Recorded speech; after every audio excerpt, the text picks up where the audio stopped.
Hello students, welcome to my channel Digital Student. So today in this video I am going to explain you the process of selection. ये 5 mark का question है, जो भी process है, जो भी points आ रहे हैं आपको लाइन बाय लाइन जो है लर्न करनी है। ऊपर नीचे प्लीज़ मत करना। तो इस वीडियो को पूरा एंड तक देखना। एंड तक देखने के बाद लाइक और शेयर जरूर करना। अगर आप मेरे चैनल पे पहली बार विजिट कर रहे हो तो प्लीज़ सब्सक्राइब कर लो। सब्सक्राइब करके बेल आइकन में दबा दो, जिससे मेरे हर न्यू वीडियो की नोटिफिकेशन आपको सबसे पहले मिले। तो चलो पहले बढ़ते हैं सिलेक्शन के बारे में, देन फिर प्रोसेस स्टार्ट करेंगे। Selection means to select the proper candidate from the appointments. Proper candidate select करना। Selection is a part of the recruitment process. Selection क्या है? रिक्रूटमेंट प्रोसेस का एक तो पार्ट है। The selection process varies from organisation. ठीक है, तो ये क्या है? उससे अलग है। On the basis of size, type of organisation and kind of employees required. ठीक है, तो किस पर डिपेंड है सिलेक्शन का process?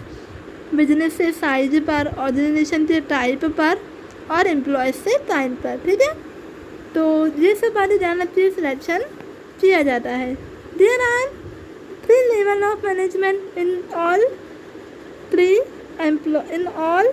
Large enterprise, top, medium and bottom level management. देखो कोई भी बड़ा एंटरप्राइज है तो 3 लेवल तो होती है, top, bottom, top, medium and bottom level of management.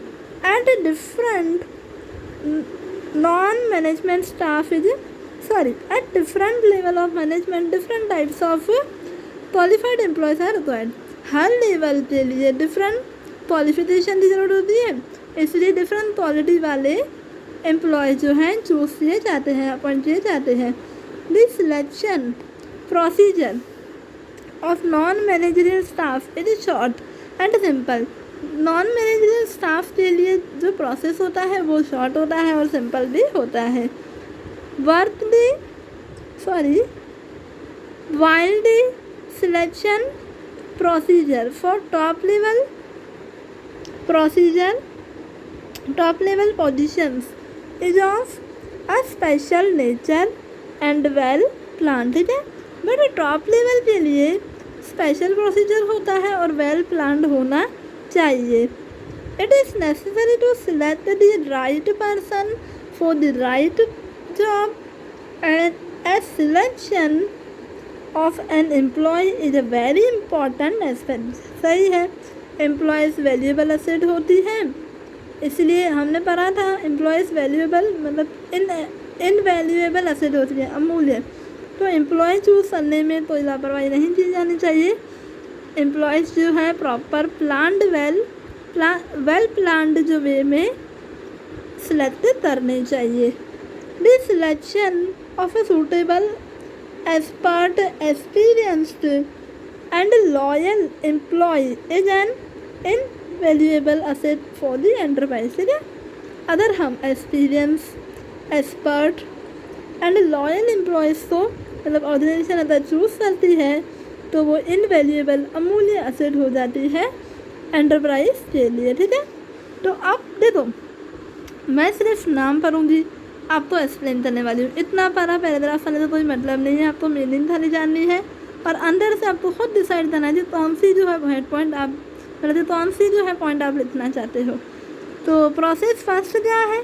Welcoming and primary meeting. देखो वेलकमिंग एंड प्राइमरी मीटिंग में क्या होता है, जो रिसेप्शनिस्ट होता है ना वो जो है सभी एम्प्लॉयज़ जो आते हैं मतलब सभी कैंडिडेट उनसे मीटिंग करता है, उनके साथ जो है क्वेश्चनिंग करता है, देन सिलेक्ट किए जाते हैं उनमें से कैंडिडेट। ठीक है, फिर आ गया receiving end screening of application.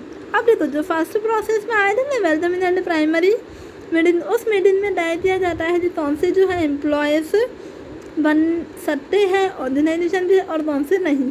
Then जो सिलेक्ट हुए हैं उनको जो है बोला जाता है कि आप फॉर्म फिलअप करो, एप्लीकेशन सेंड करो, जो आप इसलिए फॉर्म फिलअप कराया जाता है। देन फिर उनसे जो है रिसीव किए जाते हैं एप्लीकेशन। ठीक है, एप्लीकेशन में क्या क्या होता है? Qualification, experience, knowledge, skill of the candidate, then taking necessary test. अब फिर क्या होता है, जब रिसीव हो जाए ना एप्लीकेशन तब नेसेसरी टेस्ट लिए जाते हैं। तो उसमें से पहला टेस्ट है IQ टेस्ट। अब IQ टेस्ट में तो क्या क्या देखा जाता है?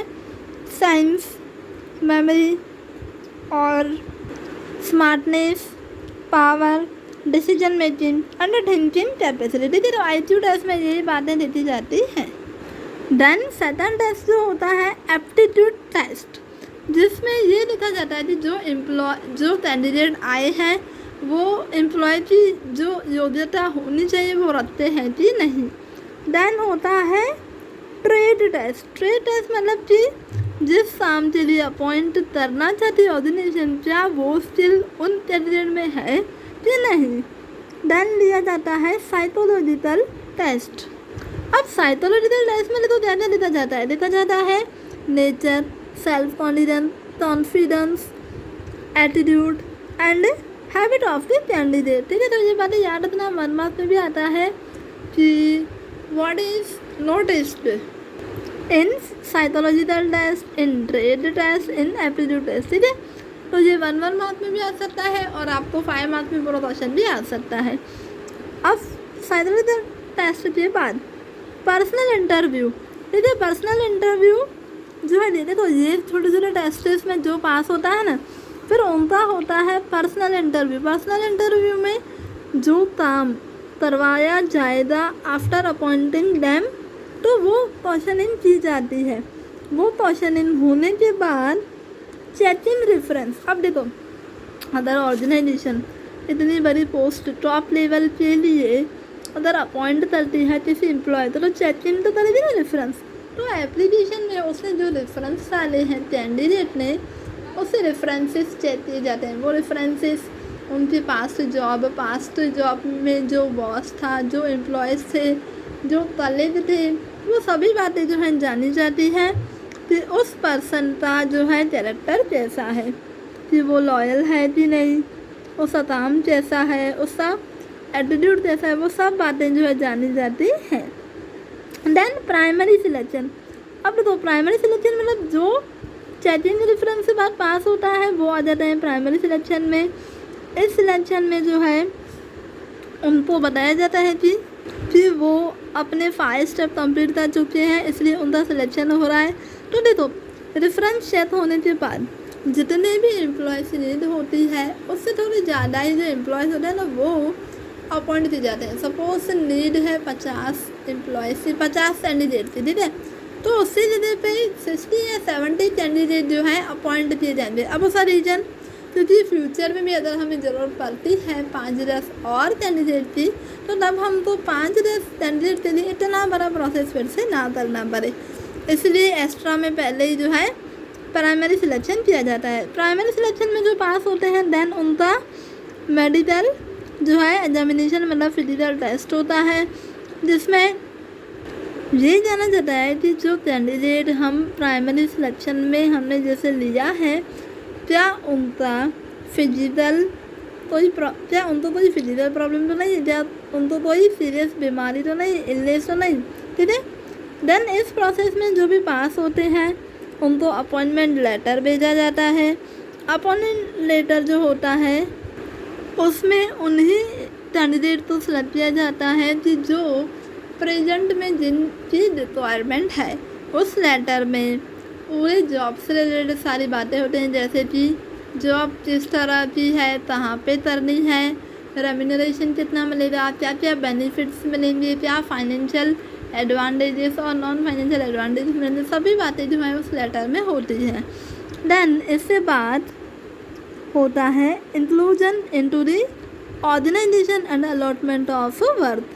अब इस प्रोसेस में क्या होता है, after appointment letter and before allotment of work, ठीक है, उनको काम पूरा ड्यूटी से सौंपी जाए इससे पहले ऑर्गेनाइजेशन के बारे में पूरी इंफॉर्मेशन दी जाती है, जैसे वो ड्यूटीज़ कैंडिडेट जो एम्प्लॉय बनने वाला है उसको जो सारी ड्यूटीज़ उसकी समझ में आए, ठीक है।